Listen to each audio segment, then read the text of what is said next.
తిరుమల రెండో ఘాట్ రోడ్లో ప్రమాదం జరిగింది. హరిణి ప్రాంతంలో బైక్పై ప్రయాణిస్తున్న వ్యక్తిపై కొండరాయి పడింది. దీంతో ఒక్కసారిగా కింద పడిపోయాడు లోకేష్. తలకు, శరీర భాగాలకు తీవ్రంగా గాయాలయ్యాయి. చికిత్స కోసం తిరుపతి స్విమ్స్కు తరలించారు. ఆరోగ్యం నిలకడగానే ఉందని డాక్టర్స్ అయితే చెప్పారు. లగేజ్ సెంటర్లో వెండర్గా లోకేష్ పనిచేస్తున్నాడు.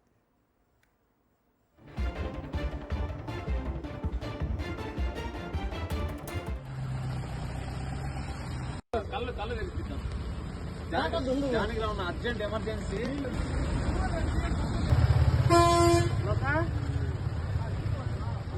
బండి ఎంత దూరం వెళ్ళింది చూడ.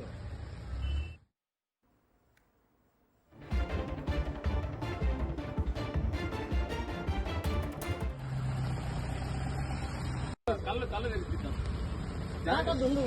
Urgent emergency